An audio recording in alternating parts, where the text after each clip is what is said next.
Hello दोस्तों, स्वागत है आप सभी का आपके अपने YouTube चैनल में जिसका नाम है Educare academy by Mandeep ma'am.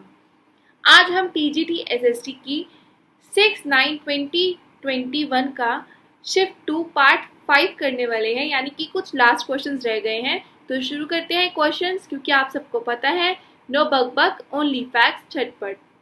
तो पहला क्वेश्चन है हमारा दोस्तों, नेपाल में पंचायत लोकतंत्र की नई राजनीतिक प्रणाली की शुरुआत के लिए किसने अभियान चलाया था?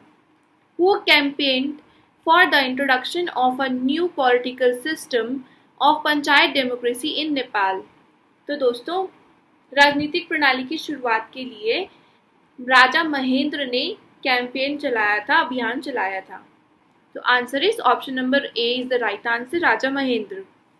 और 5 जनवरी 1961 को दल विहीन पंचायत की शुरुआत की गई थी और राजा महेंद्र ने समिति निर्वाचित कार्यकारी समिति के आधार पर 4 स्तरों, पहला गांव, दूसरा कस्बा, तीसरा जिला और 4th राष्ट्रीय पंचायत स्तर की शुरुआत की थी।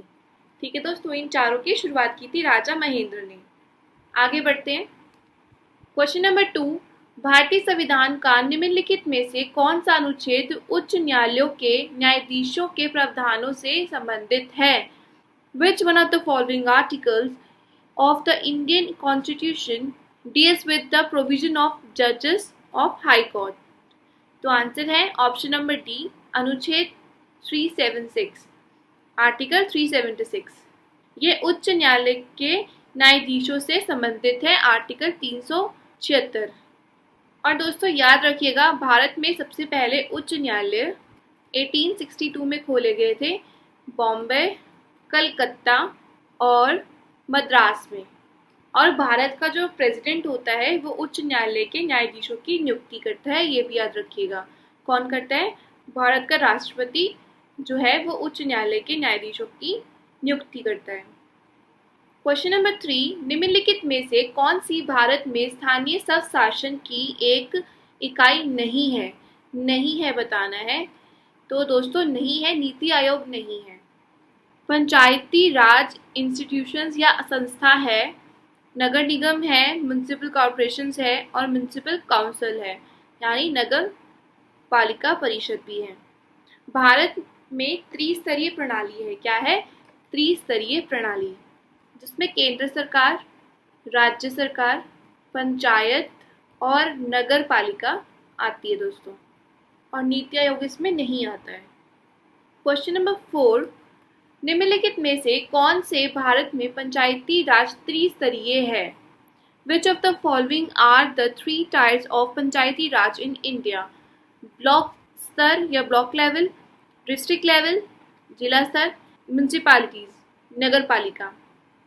तो दोस्तों आंसर है भारत में पंचायती राज त्रिस्तर में कौन आता है? ब्लॉक लेवल आता है और डिस्ट्रिक्ट लेवल आता है। ऑप्शन है इसका D is the right answer. अभी बताया था India has a 3 tier system, union government, state government और panchayat and municipalities.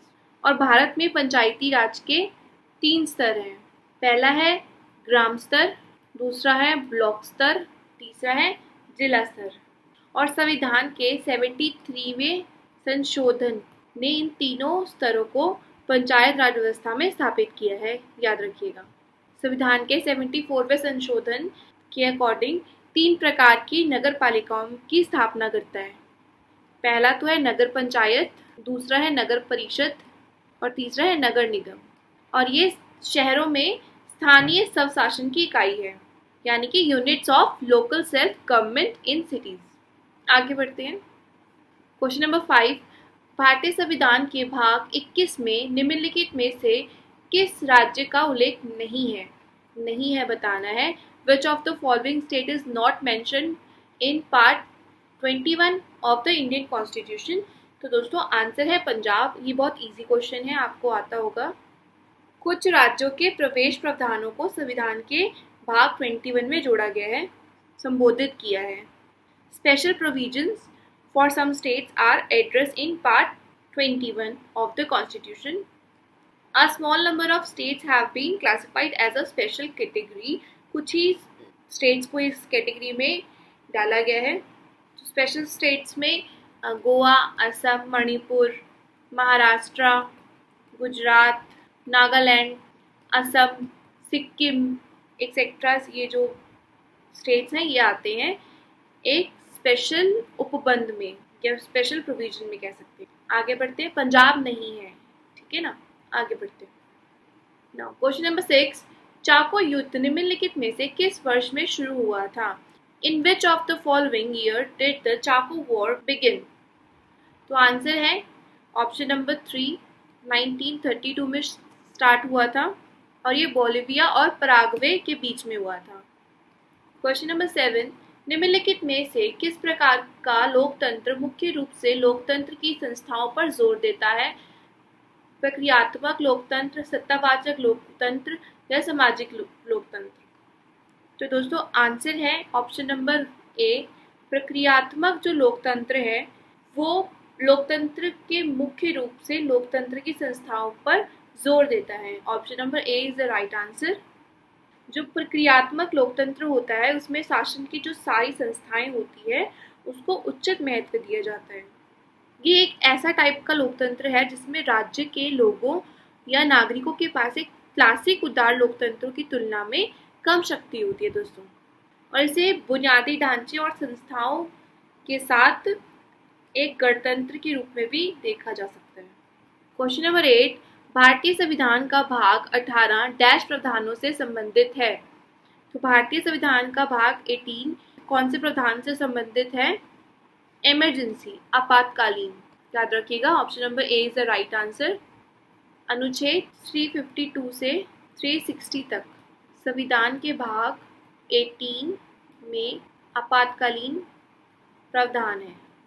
Next question, भारतीय संविधान का निम्नलिखित में से कौन सा भाग संविधान में संशोधन से संबंधित है? Which of the following part of the Indian Constitution deals with amendments to the Constitution?